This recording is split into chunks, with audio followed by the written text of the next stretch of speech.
E aí, galera, tudo bom? E aí, galera? Mais um vídeo aqui no canal. Hoje eu e o Rafa a gente veio contar pra vocês aí um pouquinho da nossa experiência no campo de concentração de Sachsenhausen. A gente fez gravações lá, mas a gente preferiu não fazer gravações falando, somente filmagens mesmo mostrando o local. E a gente vai conversar um pouco mais com vocês. Antes de começar a falar aí, já deixa seu like aqui no vídeo. Se inscreve no canal também pra nos ajudar e bora lá pro vídeo.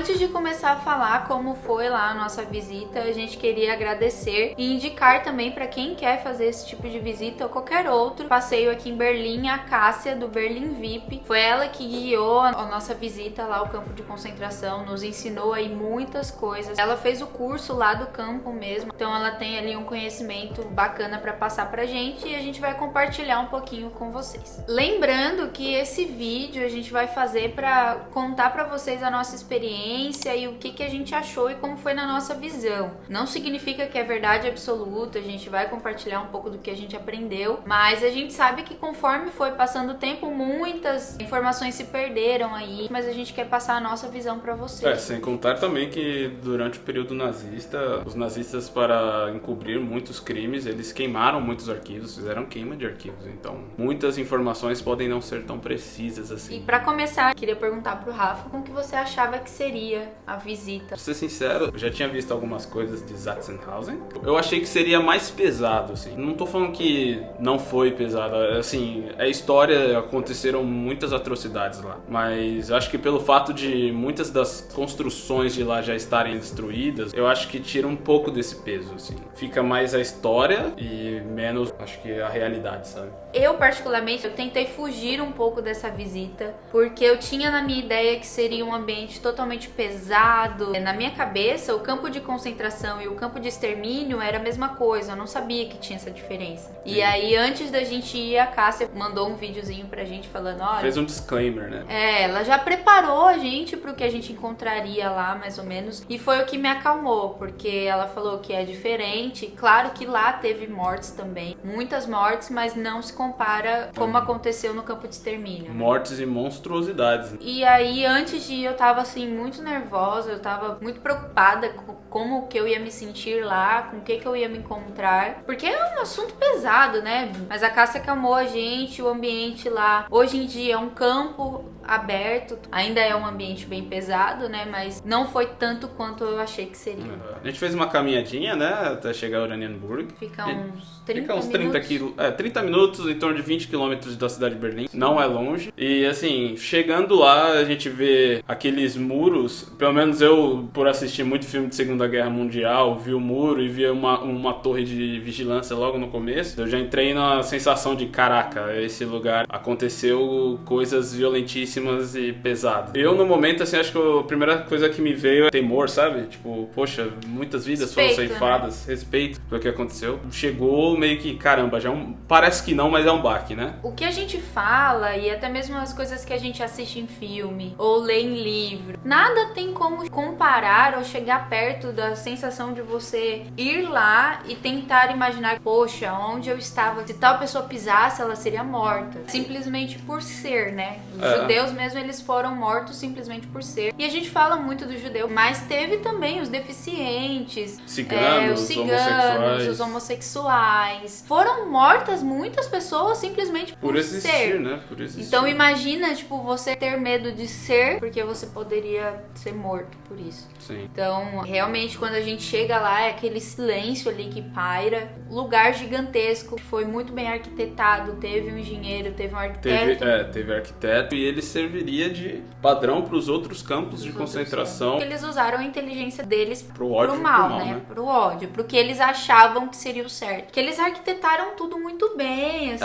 Foi feito exatamente para eles terem controle de tudo que estava acontecendo. Então, de um ponto central ali do campo, campo de concentração, eles tinham alcance, porque o campo ele é feito tipo num triângulo, né? A torre de entrada ali tinha uma metralhadora que tinha um alcance do campo inteiro. Se alguém saísse da linha, as consequências seriam sofridas, né? Então eles tinham toda aquela máquina ali, tudo que eles precisavam fazer. Eles usavam as pessoas que estavam lá no campo. Os primeiros presos foram os políticos ali, que naquela época tinha muito judeu que tinha cargo alto, tinha cargo na política. Eles eram banqueiros. Então aí eles começaram com todo esse plano. E aí quando a gente entra lá no campo, né, logo no portão de entrada, tá escrito Arbeit macht frei, que a tradução é trabalho te liberta, porque as pessoas que eram levadas pra lá acreditavam que iam a trabalho, né? O governo estivesse falando, você é um criminoso e você vai trabalhar para que você seja livre. Mas não era bem assim. A gente sabe que eles foram escravizados e torturados de maneiras horríveis, né? Torturados fisicamente e emocionalmente também. Com certeza, todos os campos de concentração as pessoas tinham um espírito quebrado. Uma coisa que eu também não sabia, assim, nunca parei pra pensar. As pessoas que moravam na Alemanha, eles não sabiam o que estava acontecendo. Bom, galera, a gente tava revisando o vídeo e a Cássia deu um toque pra gente, que a gente deu uma informação aí falando que os alemães não sabiam o que estava acontecendo. Na verdade, eles sabiam, eles não tinham total dimensão, assim, do que estava acontecendo, principalmente nos campos de concentração e de extermínio fora da Alemanha, mas eles preferiam, assim, ou fingiam que não estavam vendo por medo, ou porque eles queriam continuar sendo beneficiados por não, né, denunciar o regime e lutar contra uma força que era bem potente, imponente aí na época. Então é isso, só pra fazer essa correção mesmo. E aqui na Alemanha não tem campo de extermínio, pra justamente não sujar o nome da Alemanha. Além deles construírem ali todo o campo, eles construíram a imagem do que eles passariam também. E outro detalhe, né? Nessas imagens que eles mostravam dos campos de concentração, você via os prisioneiros às vezes um pouco melhor vestidos, com às vezes roupa com roupas boa, de inverno. quentinha. Tipo, eles são prisioneiros, mas eles estão sendo super bem cuidados. Bem alimentados, né? Tipo, eles não escolhiam prisioneiros magros, eles só escolhiam os que estavam com um porte físico melhor. Então, justamente para mostrar essa impressão, fazer essa propaganda de que não cometemos nenhuma atrocidade. Depois que as pessoas entram lá, eles recebem um número. Então, a partir do que a pessoa entra, ela já perde totalmente a identidade, né?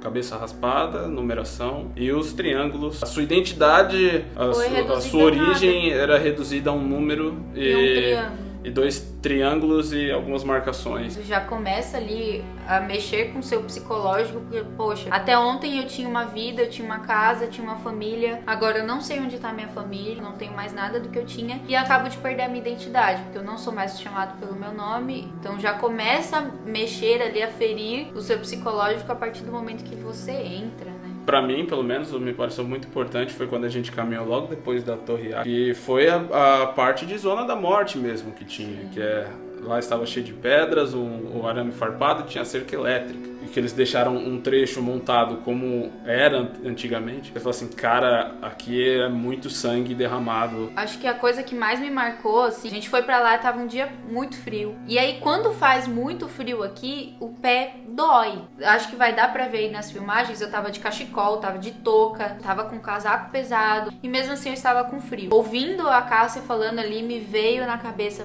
caramba, bem coberta, com roupa muito boa, estou passando frio. Imagina as pessoas que estavam lá com uma roupa ruim, às vezes nem tinha roupa, às vezes não tinha touca. Às vezes descalços. Me peguei imaginando como que aquelas pessoas se sentiam naquela época. Partindo ali pro final do campo, a gente visitou a parte lá onde, infelizmente, eles fizeram uma câmara de gás, né? E uma fornalha, né, também. E uma fornalha. Lá não era um campo de extermínio, mas teve câmara de gás. Mas, sem contar essa fornalha, tinham alguns métodos para matar essas pessoas. Um deles era a câmara de gás, como a gente falou. Por quê?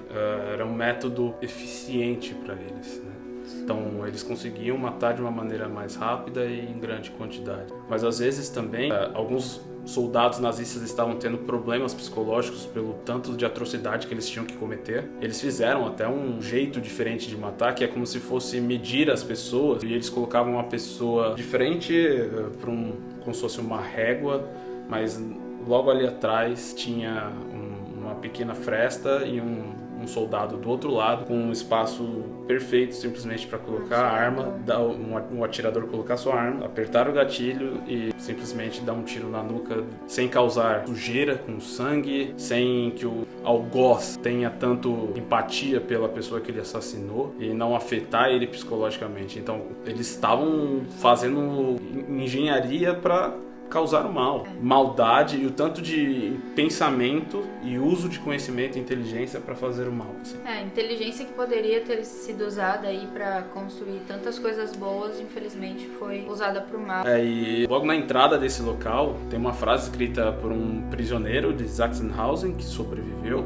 que ele fala assim: uma coisa a mais eu sei, para que a Europa do futuro não exista sem se lembrar daqueles, independente de sua nacionalidade, que foram mortos naquele tempo com completo ódio, que foram torturados até a morte, morreram de fome, morreram sufocados por gás, incinerados e também enforcados. Ele me marcou muito, acho que foi o alto assim que eu olhei assim, cara, ele não só falou aquilo, ele vivenciou. E ali atrás era o local onde ele provavelmente viu as maiores atrocidades da humanidade acontecer.